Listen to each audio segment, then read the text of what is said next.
In today's video, we'll be talking about Putin's reason for signing the executive order that will allow all unfriendly nations to buy Russian gas with Russian local currency, the rubles.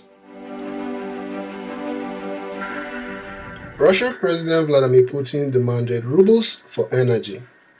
His concerns was that new EU sanctions would freeze euro-denominated accounts of Russian energy suppliers. One of Putin's fears stems from the fact that payments for gas shipped in April gets paid later in the month or sometime in May, depending on the contract.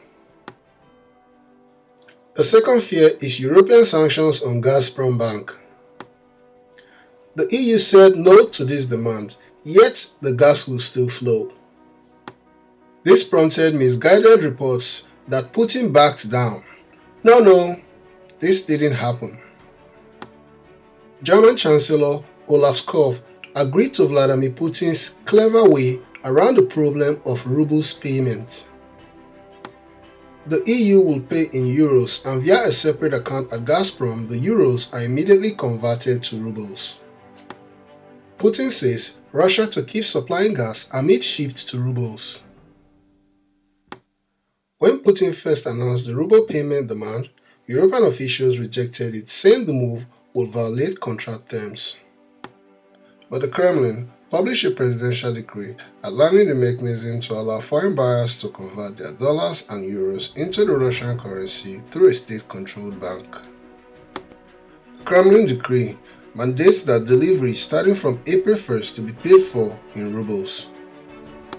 Foreign buyers need to open a special ruble and foreign currency accounts at Gazprom Bank to handle payments. These accounts can be opened remotely.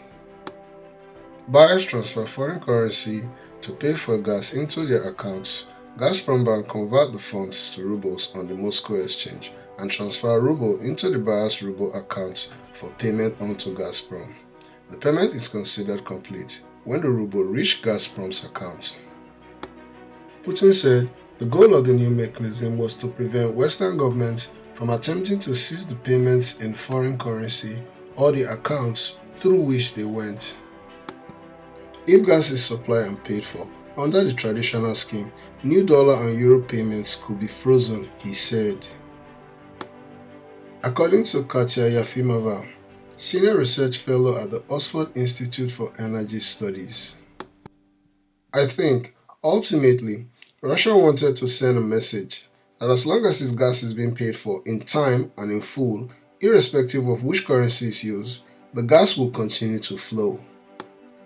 This means if Europe were to lose supplies of Russian gas, it wouldn't be because Russia cutting them off, but because Europe is not paid for them.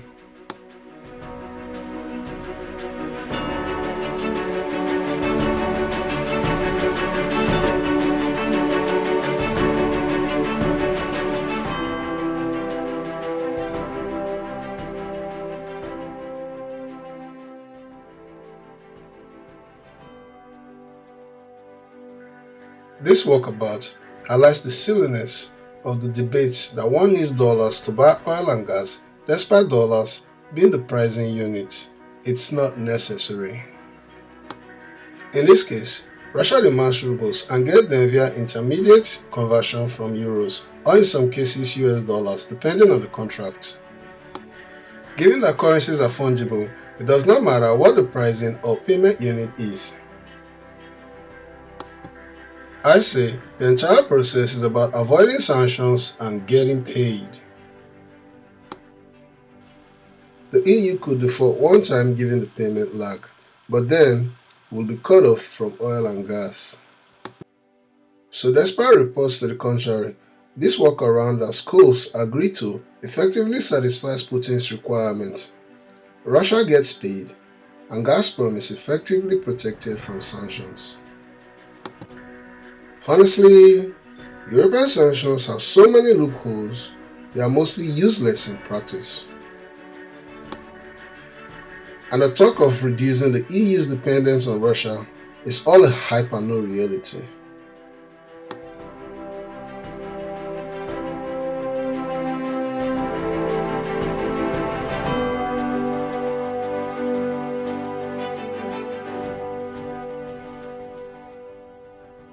whether by the EU, some middlemen, or later on a back-end deal by Russia.